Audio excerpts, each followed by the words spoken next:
This morning there was a pink memo slip on my desk asking me to stop by the warden's office as soon as I could.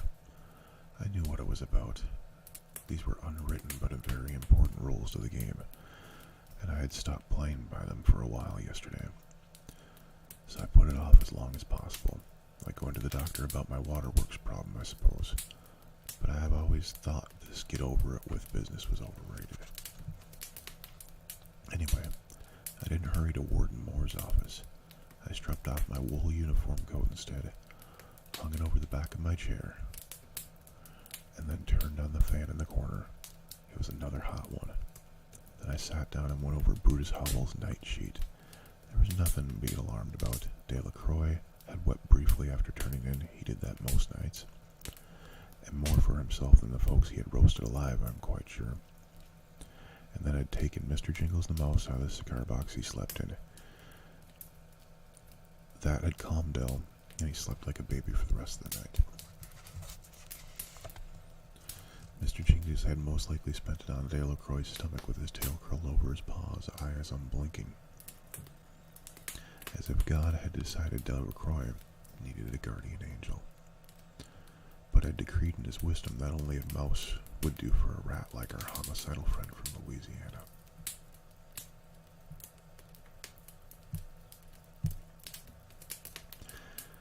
Not all that was in Brutal's report, though.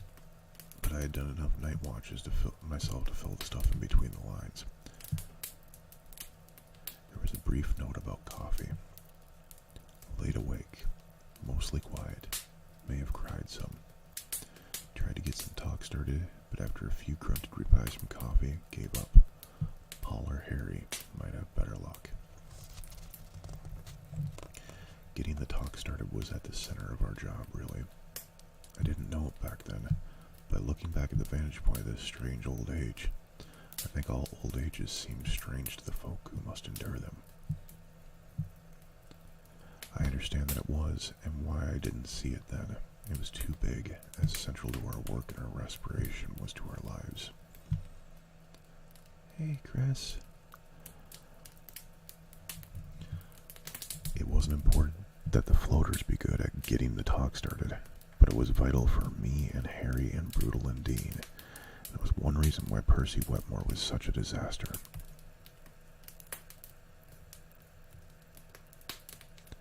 The inmates hated him, the guards hated him, everyone hated him, presumably, except for his political connections. Percy himself, and maybe, but only maybe, his mother. He was like a dose of white arsenic sprinkled onto a wedding cake, and I think he knew he spelled disaster from the start. He was an accident waiting to happen.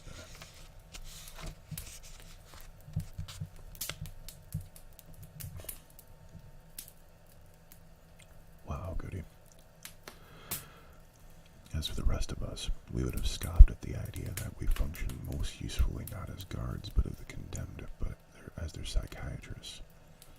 Part of me still wants to scoff at that idea today, but we knew about getting the talk started. And without the talk, men's-facing old Sparky had a nasty habit of going insane.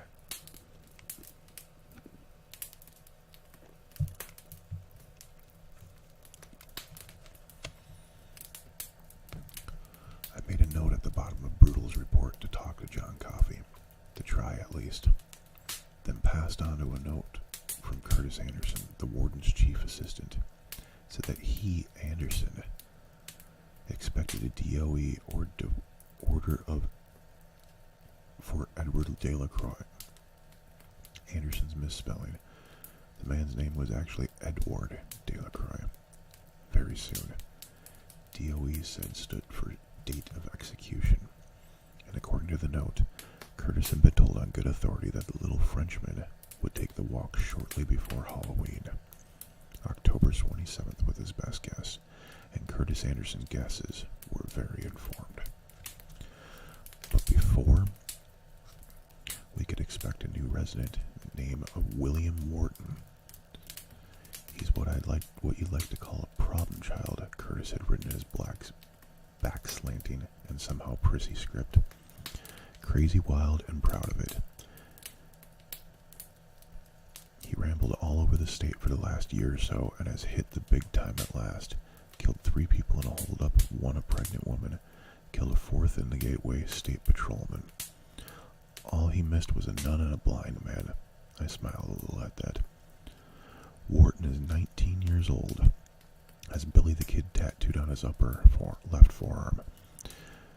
You'll have to slap his nose a time or two, I guarantee that.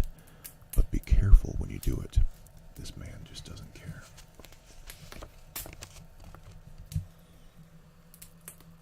He had that underlined in his last sentiment twice.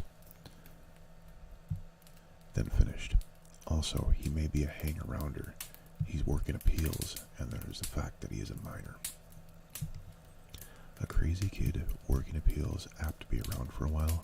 Oh, that all sounded just fine. Suddenly the dame seemed hotter than ever, and I could no longer put off seeing Warden Moores. I worked for 3 wardens during my years at Cold Mountain as a Cold Mountain guard. Hal Moores was the last and best of them. In a walk, honest, straightforward, and lacking even Curtis Anderson's rudimentary wit, but equipped with enough political savvy to keep his job during those grim years, and enough integrity to keep from getting seduced by the game. He would not rise any higher, but that seemed all right with him. He was 58 or 9 back then, with a deeply lined bloodhound face that Bobo Merchant would have felt right at home with. He had white hair and his hands shook with some sort of palsy, but he was strong. The year before, when a prisoner had rushed him in the exercise yard with a shank whittled out of a crate slat, Moores had stood his ground, grabbed the skatehound's wrist, and had twisted so hard that snapping bones had sounded like dry twigs burning in a hot fire. The skatehound, all his grievances forgotten, had gone down to his knees in the dirt and begun screaming for his mother. "I'm not her," Moores said in his cultured southern voice, "but if this was, I'd raise up my skirts and piss on you from the loins that gave you birth." Damn. When I came into his office, he started to get up and I waved him back down. I took a seat across the desk room and began asking about his wife. "Except our part of the world, that's not how you do it." "How's that pretty gal of yours?" is what I asked, as if Melinda had only seen 17 summers instead of 62 or 3. My concern was genuine.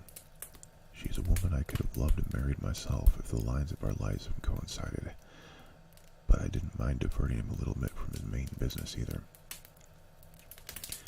He sighed deeply. "Not so well, Paul. Not so well at all." "More headaches?" "Only one this week, but it was the worst yet.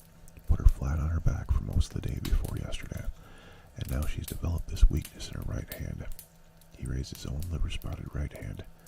We both watched it tremble above his blotter for a moment or two, and then he lowered it again. I could tell he was just about given about anything not to be telling me what he was telling me, and I would have given just about as anything not to be hearing it. Melinda's headaches had started in the spring, and all that summer her doctor had been saying they were nervous tension migraines, perhaps caused by the stress of Hal's coming retirement, except that neither of them could wait for his retirement. And my own wife had told me that migraines is not a disease of the old, but the young. By the time its sufferers reached Melinda Moore's age, they were usually getting better, not worse. And now this weakness of the hand, it didn't sound like nervous tension to me. It sounded like a damn stroke. "Dr. Halverstrom wants her to go to the hospital up in Indianola." Moore said, "Have some tests. Head x-rays, he means. Who knows what else. She is scared to death." He paused, then added, "Truth to tell, so am I." "Yeah, but you see she does it," I said. "Don't wait. If it turns out to be something that they can see with an x-ray, it may turn out to be something they can fix." "Yes," he agreed, and then just for a moment, the only one during the part of our interview as I recall, our eyes met and locked. There was this sort of nakedly perfect understanding between us that he needs no words. It could be a stroke, yes. It could also be a cancer growing in her brain, And if it was that, the chances of the doctors at Indianola could do anything were about slim going on none. This was 32, remember? And even then, something as relatively simple as a urinary infection was either suffer or stink and suffer and wait. I thank you for your concern, Paul. Now let's talk about Percy Wetmore. I groaned and covered my eyes. I had a call from the state capitol this morning, the warden said evenly. It was quite an angry call, as I'm sure you can imagine, Paul. The governor is so married he's almost not there, if you take my meaning, and his wife has a brother who has one child. That child is Percy Whitmore. Percy called his dad last night, and Percy's dad called Percy's aunt. Do I have to trace the rest of this out for you? No, I said. Percy squealed, just like the schoolroom sissy telling teacher he saw Jack and Jill smooching in the cloakroom. Yep, Moores agreed. That's about the size of it. You know what happened between Percy and Delacroix when Delacroix came in, I asked. Percy and his damned Hickory Billy Club? Yes, but, and you know how he runs along the bars sometimes just for the pure hell of it? He's mean, he's stupid, I don't know how much longer I can take him, that's the truth. We'd known each other for 5 years, and that can be a long time for men who get on well, especially when part of the job is trading life for death. Not that I'm saying that he understood what I meant, not that I would quit, not with the depression walking around outside the walls like a dangerous criminal. One that couldn't be caged as our care charges were. Better men than me were out on the roads or riding the rods. I was lucky and I knew it. Children grown, and the mortgage, that 200-pound block of marble, had been off my chest for the last 2 years. But a man's got to eat. His wife's got to eat too. Also, we were used to sending our daughters and son-in-law $20 whenever we could afford it. Our daughter and son-in-law $20 whenever we could afford it. And sometimes when we couldn't, if Jane's letters sound particularly desperate. He was an out-of-work high school teacher, and if that didn't qualify for desperate back in those days, then the word had no meaning. So no, you didn't walk off a steady paycheck job like mine. Not in cold blood, that was. But my blood wasn't cold that fall. Temperatures outside were unseasonable, and the infection crawling around inside me had turned the thermostat up even more. And then when a man's in that kind of situation, well, sometimes his fist flies out pretty much of his own accord. And if you slug a connected man like Percy Wetmore once, you might as well just go right on slugging, because there's no going back. Stick with it, Morris said quietly. That's what I called you in here to say. I have it on good authority, the person who called me this morning, in fact, that Percy has an application in at Briar, and that his application will be accepted. Briar, I said. That was Briar Ridge, one of 2 state-run hospitals. What's this kid doing? Touring state facilities? Welcome back, Goody. It's an administration job. Better pay, papers to push instead of hospital beds in the heat of the day. He gave me a slanted grin. You know, Paul, he might just be shed of them already. If he had just had put him in the switch room when the chief walked. For a moment, what he said seemed so peculiar I didn't have a clue what he was getting at. Maybe I didn't want to have a clue. Where else would I put him, I asked. Christ, he hardly knows what he's doing on the block. To make him part of an active execution team. I couldn't finish. The potential for screw-ups seemed endless. Nevertheless, you'd do well to put him out for Delacroix. As if you want to get rid of him, that is.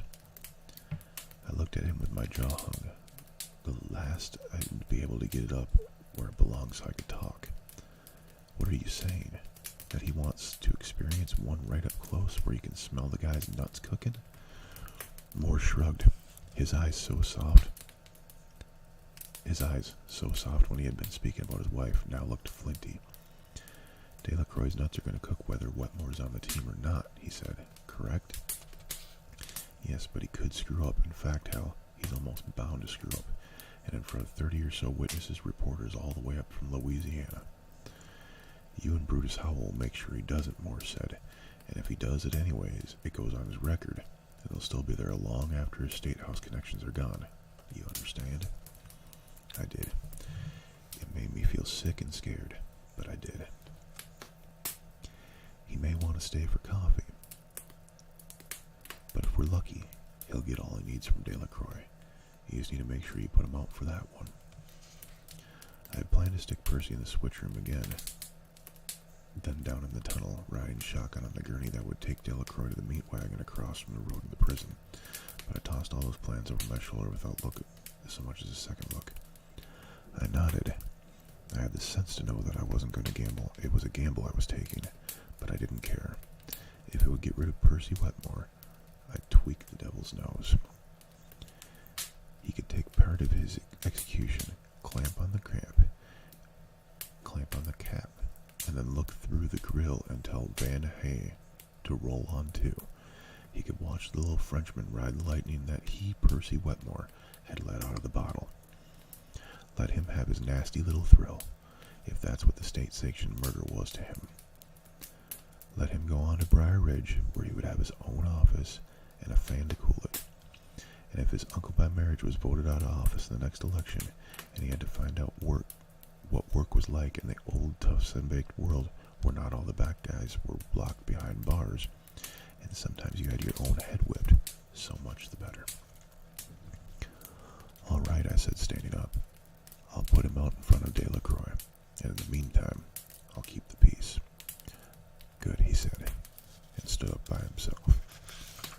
By the way, how's that problem of yours? He pointed delicately in the direction of my groin. Seems a little better. Well, that's fine. He saw me at the door. What about coffee, by the way? Is he going to be a problem? I don't think so, I said. So far, he's been quiet as a dead rooster. He's strange eyes. But quiet. We'll keep tabs on him, though. Don't worry about that. You know what he did, of course. Sure. He was seeing me through the other office by then, where old Miss Hannah sat bashing away at her underwood, as she had ever since the last ice age had ended, it seems. I was happy to go. All in all, I felt as if I'd gotten off easy. It was nice to know there was a chance of surviving Percy after all. You send Melinda a whole basket of my love, I said, and don't go buying you in extra creative trouble either. It'll probably turn out to be nothing but migraine after all. You bet, he said. Below his sick eyes, his lips smiled. The combination was damn near ghoulish. As for me, I went back to E Block to start another day. There was paperwork to be read and written. There were floors to be mopped. There were meals to be served. A duty roster to be made out for the following week. There were 100 details to be seen to. But mostly there was waiting. In prison, there's always plenty of that. So much it never gets done. Waiting for Edward Delacroix to walk the Green Mile. Waiting for William Wharton to arrive with his curled lip and the Billy the Kid tattoo. And most of all, waiting for Percy Wetmore to be gone out of my life.